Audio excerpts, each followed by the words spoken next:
Cròniques de Gothel. Capítol 130. Els crits de l'Avern són tan forts que fan tremolar el cel. Qui serà el que guanyarà? Somiant a poder ser millor del món.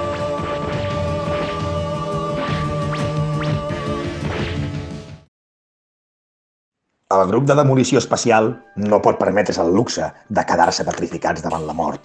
El primer que sentim al recuperar l'Oremus són els tambors demoníacs que s'eleven per tota la ciutat. La seva resposta és immediata, doncs els carrers s'omplen a rebosar dels clàssics dimonis de pel·lícula de sèrie Z. N'hi ha de totes les formes i colors, s'apilen per centenars a l'entrada. L'altre sentit que se'ns altera al mateix instant és la terrible olor a combustió, amb un fum negre visal que es comença a enlairar davant nostre, rodejant tota la torre, tapant la visió i els sentits de forma momentània.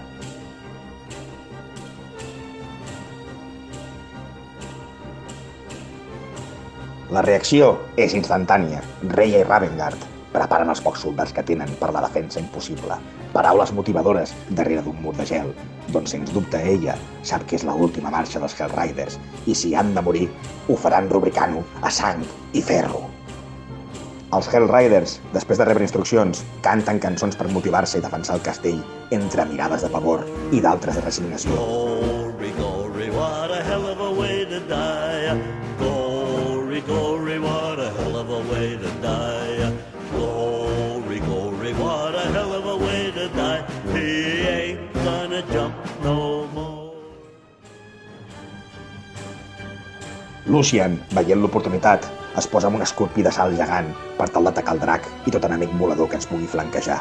La resta es situa per cobrir totes les entrades de l'emmurallament principal. Parlem amb Reia, preguntant per passadissos subterranis per tal d'evacuar les dones i els nens, els més vulnerables.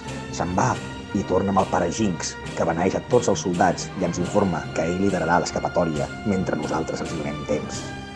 La nostra carn a canvi de la seva pell.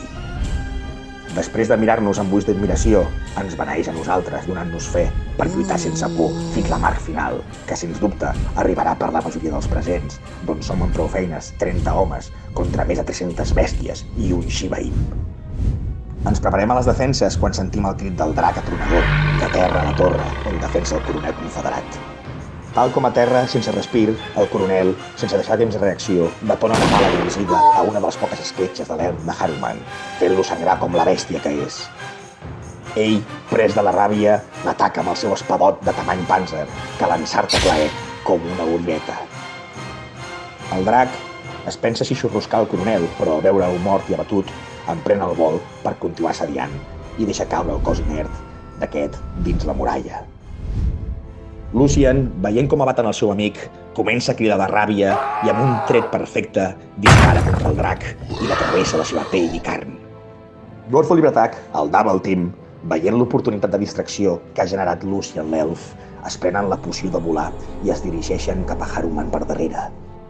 Mentrestant, arriben més dimonis i bèsties de l'Avern. Alguns d'ells han arribat a Marx, que comencen a atacar el bàrbar. La següent proesa de Bratak, el Destructor, nom pel qual el coneixeran en un futur, és simplement bestial. Fa un sprint ignorant les fletxes que passen a pocs centímetres del seu rostre, rematat amb una voltareta amb tirabuixó, quedant exposat al buit de tal manera que al caure a 2 metres, amb tota la seva força colossal, descarrega amb els 2 braços com troncs la seva destral gegant, aconseguint filetejar el coll del drac, tot i ser més gran que el tronc d'un ésser humà. Haruman no té temps de reaccionar i cau a la torre on ens trobem. En aquest precís moment, arriba de les ombres amb embranzida Eisenhorn el Terrible per atacar-lo brutalment amb una estocada que per poc li travessa el ventre.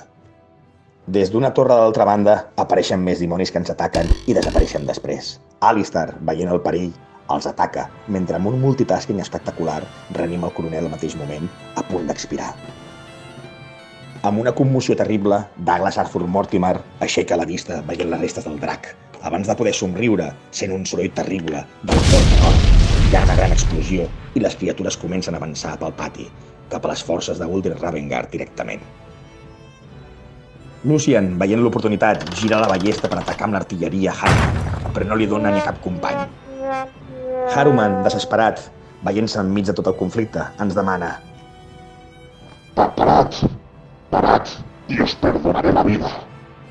Al mateix moment, intenta un salt mentre realitza una invocació amb paraules de factura màgica, però abans de que els seus peus puguin tornar a terra, ja serà mort pels 3 carrers i amb talls i cops el deixen fora de combat per sempre.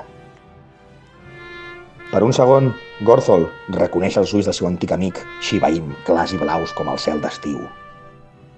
Descansa en paz, viejo amigo. El nan es permet un moment de pena, però l'idea de quins objectes màgics i or pot haver arreplegat al llarg del temps l'assalta repentinament com la xuixeria cau a la mà del nen. Els dimonis ara sí veuen la victòria pròxima i comencen a entrar en tromba, eliminant els últims Hellriders. Té molt mala pinta la guerra, tot i que haguem guanyat la nostra batalla particular. Per guanyar temps, Lucian imbueix la fletxa de l'artilleria amb uns rajos màgics i ensarta 3 criatures de la porta.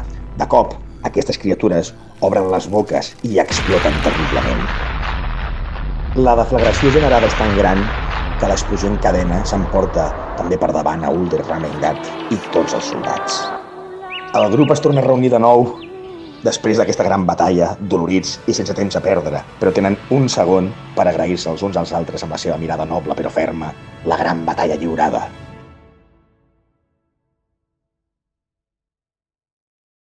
Continuarà.